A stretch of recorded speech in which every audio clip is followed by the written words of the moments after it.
4 নম্বর ওয়ার্ডবাসীর পক্ষ থেকে 4 নম্বর ওয়ার্ডবাসীর পক্ষ থেকে 4 নম্বর ওয়ার্ডবাসীর পক্ষ থেকে 4 নম্বর ওয়ার্ডবাসীর পক্ষ থেকে 4 নম্বর ওয়ার্ডবাসীর পক্ষ থেকে 4 নম্বর ওয়ার্ডবাসীর পক্ষ থেকে 4 নম্বর ওয়ার্ডবাসীর পক্ষ 4 নম্বর ওয়ার্ডবাসীর পক্ষ থেকে 4 নম্বর ওয়ার্ডবাসীর পক্ষ থেকে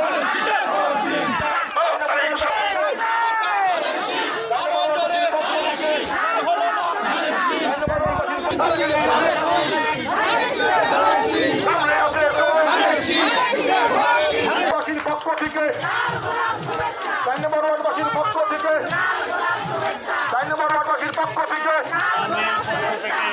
4 নম্বর ওয়ার্ডের পক্ষ থেকে 4 নম্বর ওয়ার্ডের পক্ষ থেকে 11 তারিখে সময় দিন।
মাটিনবালা স্পোর্টিং ক্লাবের মার্কা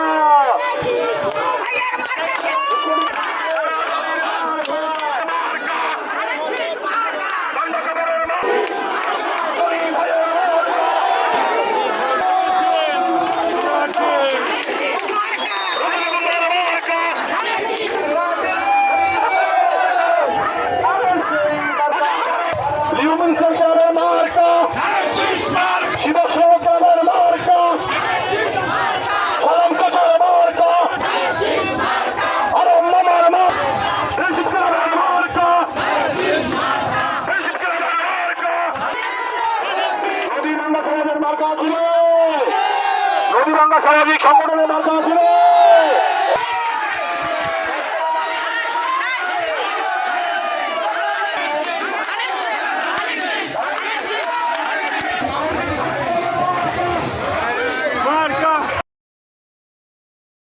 একটু আগে আমার ভাই একটু বক্তব্যগুলো নেই আমরা যে বিএনপির বাইরে এখানে বিভিন্ন সংগঠন, বিভিন্ন পেশাজীবী শ্রেণীর মানুষ আজকে ধানের শীষের পক্ষে তারা যুক্ত হয়েছে, সমর্থন দিয়েছে। এটি একটি নতুন ধারণা। আমরা যারা দল করি, দল তো বিএনপির পক্ষে থাকে, ধানের শীষের পক্ষে থাকে। আমার এই আসনে বিএনপির বাইরে লক্ষ লক্ষ মানুষ আজকে যুক্ত হয়েছে। এই মেসেজটা দিতে চাচ্ছি যে আগামী দিনের যে বাংলাদেশ আমরা করব, নতুন বাংলাদেশ, সেই বাংলাদেশে যাতে সব শ্রেণী পেশার মানুষ শান্তিতে থাকতে পারে, তাদের আকাঙ্ক্ষাগুলো যদি আমরা বাস্তবায়ন করতে পারি এবং সবাইকে মিলেমিশে যেন আমি একটি আলোকিত রঙ্গনে করতে পারি। আপনি আপনার বক্তব্যে বললেন যে সবসময় ব্যতিক্রম থাকেন এবং আপনার আইডিয়া কপি হয়, ফলাফলে আসলে কি ব্যতিক্রম দেখবো আমরা? আমি তো আশা করি যে বাংলাদেশে 12 তারিখে যে ফলাফল ঘোষণা হবে, আমার এই আসনটি মনে হয় যে একটা ভালো অবস্থানে থাকবে, সর্বোচ্চ একটা জায়গা থাকার আশা করতেছি আমরা। ভাই কত ব্যবধানে আসলে আপনি? এটা তো ভাই আমি হিসাব করে বলতে পারবো না, আমি তোর গণক না। তবে জনগণের মধ্যে যে আকাঙ্ক্ষা, উৎসাহ, উদ্দীপনা আমরা দেখতে পাচ্ছি, সেটা ফলাফলেই বলে দিবে যে কত ব্যবধান হবে। Thank you.